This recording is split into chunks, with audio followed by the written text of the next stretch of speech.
जय माता दी बच्चों। और आज की कक्षा में हम लोग पढ़ने वाले हैं सक्रियता की श्रेणी के बारे में। इससे पहले के वीडियो में हम लोग कक्षा 10 के विज्ञान के अंतर्गत अध्याय जो 9 है धातु एवं धातुकर्म, उसमें धातु और धातु के भौतिक गुणों के बारे में पढ़ चुके हैं। और आज के वीडियो में जो है देखेंगे कि धातुओं की जो क्रियाशीलता है उसको किस प्रकार से परिभाषित किया गया है और किस प्रकार से उन्हें अपनी घटती क्रियाशीलता के क्रम में व्यवस्थित किया गया है। तो यहाँ पर आप लोग देख सकते हैं जो ऊपर हमारा टाइटल क्या है, सक्रियता की श्रेणी। तो हम लोग जानते हैं कि जो अभिक्रियाशील धातुएं होती हैं वे अपने से कम अभिक्रियाशील धातु को उसके यौगिक के विलयन या गलित अवस्था से विस्थापित कर देती हैं। फॉर एग्जाम्पल हम लोग देख सकते हैं, अगर हम लोग एक बर्तन के अंदर में, आप लोगों ने छोटी कक्षाओं में भी इस प्रयोग को किया होगा, एक बर्तन के अंदर में कॉपर सल्फेट के चूर्ण और जल का विलयन बनाते हैं। विलयन बनाते हैं किस चीज़ का? कॉपर सल्फेट का, CuSO4 का। ठीक है, अभी ये विलयन का जो रंग होता है वो कैसा होता है? हल्का नीला होता है।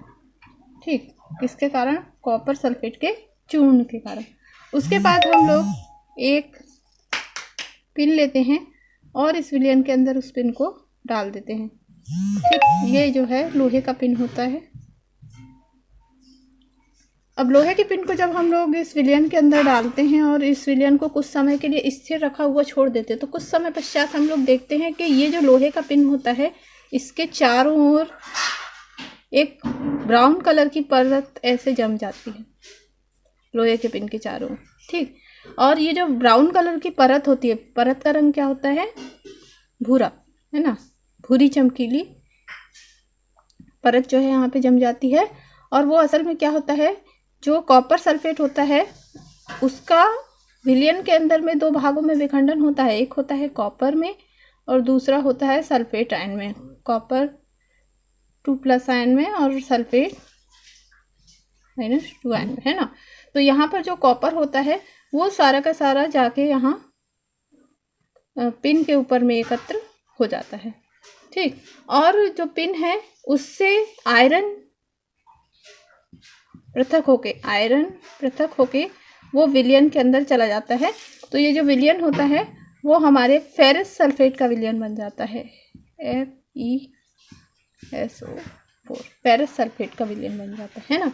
इसी अभिक्रिया को अगर हम लोग समीकरण में देखें तो कुछ इस प्रकार से लिख सकते हैं। कॉपर सल्फेट का जो विलयन है उसमें जब आयरन से क्रिया कराते हैं तो हमको फेरस सल्फेट का विलयन प्राप्त होता है और कॉपर जो धातु होती है वो पृथक हो जाती है। ठीक है, तो कुछ इस प्रकार से ये अभिक्रिया संपन्न होती है। ठीक, तो जब एक अधिक क्रियाशील पदार्थ दूसरे कम क्रियाशील पदार्थ को उसके विलयन से विस्थापित करता है तो इस अभिक्रिया को हम लोग क्या कहते हैं? विस्थापन अभिक्रिया कहते हैं। तो यहाँ विस्थापन अभिक्रिया हो रही है किसके अंदर? सक्रियता की श्रेणी के जो दो तत्व हैं कॉपर और आयरन, उनके मध्य में विस्थापन अभिक्रिया यहाँ पर संपन्न हो रही है। इसी सक्रियता की श्रेणी के बारे में कहा जा सकता है कि अभिक्रियाशील धातु अपने से कम अभिक्रियाशील धातु को उसके यौगिक के विलयन या गलित अवस्था से विस्थापित कर देती है। सभी धातुओं की अभिक्रियाशीलता समान नहीं होती है। ऑक्सीजन, जल एवं अम्ल के विभिन्न धातुओं के साथ जांच करने पर हम पाते हैं कि सभी धातुएं इन अभिक्रमकों के साथ में एक समान अभिक्रिया नहीं करती हैं। यहाँ पर जो है जितनी भी धातुएं हैं वो ऑक्सीजन, जल और तनु अम्ल, ठीक है, कौन से अम्ल? तनु अम्लों के साथ में एक समान अभिक्रियाएं प्रदर्शित नहीं करती हैं।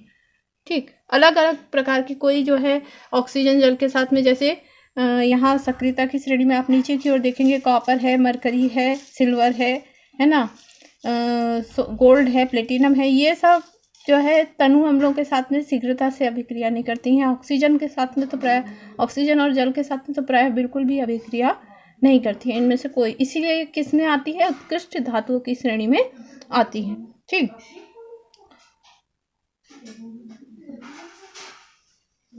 इसलिए हम सभी धातुओं को अभिक्रियाशीलता के आरोही क्रम में नहीं रख सकते।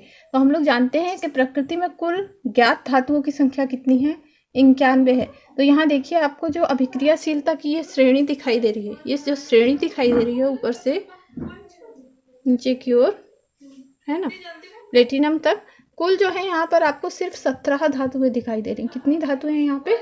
17 धातुएं हैं, ठीक है। तो इन मात्र 17 धातुओं को ही श्रेणीबद्ध किया गया है अभिक्रियाशीलता की श्रेणी में, बाकी कुल धातुओं की संख्या 91। तो ऐसा क्यों किया गया है?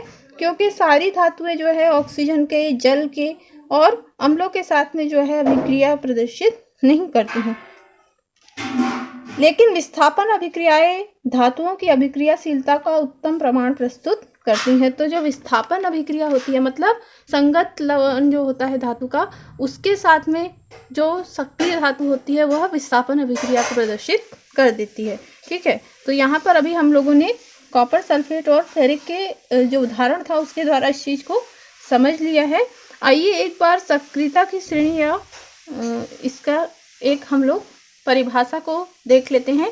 सक्रियता की श्रेणी वह सूची है जिसमें धातुओं की क्रियाशीलता को, ठीक है, किस चीज़ को? धातुओं की क्रियाशीलता को, वो कितनी शीघ्रता से जो है किसी तत्व के साथ में या किसी यौगिक के साथ में अभिक्रिया कर लेती हैं, या विस्थापन अभिक्रिया में किसी दूसरे तत्व को कितनी तेजी से विस्थापित कर देती हैं, उसको कहेंगे हम लोग क्रियाशीलता को अवरोही क्रम में व्यवस्थित किया गया है।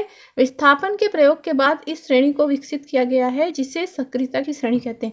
तो जो सक्रियता की श्रेणी बनाई गई है वो कैसे बनाई गई है? विस्थापन अभिक्रिया के प्रयोगों के द्वारा बनाई गई है। इसका अर्थ ये है कि यहाँ पर जो हम ये श्रेणी देख रहे हैं, यहाँ पे प्रत्येक ये नीचे की ओर सक्रियता के अवरोही क्रम में है ना, यानी घटते क्रम में है। नीचे की ओर जाने पे धीरे धीरे धातुओं की सक्रियता कम होती जाती है और यहाँ पर प्रत्येक नीचे आने वाला तत्व अपने से ऊपर के तत्व के द्वारा विस्थापित किया जा सकता है।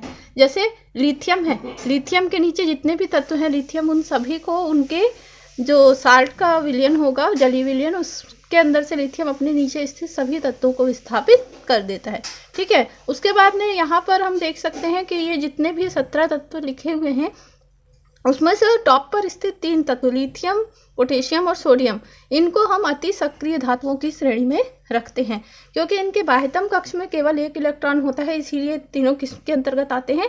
अति सक्रिय धातुओं की श्रेणी में आते हैं। बहुत शीघ्रता से जो है वातावरण में उपस्थित ऑक्सीजन के साथ में, अम्ल के साथ में, जल वाष्प के साथ में, या अपने नीचे स्थित किसी धातु के लवण के विलयन में उस लवण को उसमें उपस्थित धातु को विस्थापित करने का कार्य ये कर देते हैं। उसके बाद में सामान्य सक्रियता दर्शाने वाले तत्व magnesium, aluminium, zinc, chromium, ferric, tin, lead, ये सब जो है हाइड्रोजन के ऊपर जितने भी स्थित हैं वो सामान्य सक्रियता से लेकर अति सक्रियता तक धातु वाले तत्व हैं। उसके बाद में हाइड्रोजन जो तत्व है, हाइड्रोजन एक अधातु है ना, तो हाइड्रोजन के नीचे स्थित जितने भी तत्व हैं जैसे कॉपर, मरकरी, सिल्वर, गोल्ड और प्लेटिनम, ये अपने वातावरण में उपस्थित अम्लों के, ऑक्सीजन के और अम्ल, ऑक्सीजन और जल के साथ में सरलता से अभिक्रिया नहीं करते हैं और अपने से ऊपर स्थित तत्वों को जो उनका साल्ट का विलयन होगा उसमें से विस्थापित नहीं कर सकते हैं, इसीलिए इनको किसके अंतर्गत रखा गया है? उत्कृष्ट धातुओं की श्रेणी के अंतर्गत रखा गया है, ठीक है। तो ये जो है सक्रियता की श्रेणी की परिभाषा और सक्रियता की श्रेणी को समझाने का एक प्रयास है। इसमें अब हम लोग देखेंगे सक्रियता की श्रेणी के प्रमुख अभिलक्षण क्या क्या होते हैं, है ना। कभी कभी सक्रियता की श्रेणी के अभिलक्षणों को सूचीबद्ध करने के लिए आता है, तो यहाँ पर हम लोग देख लेते हैं।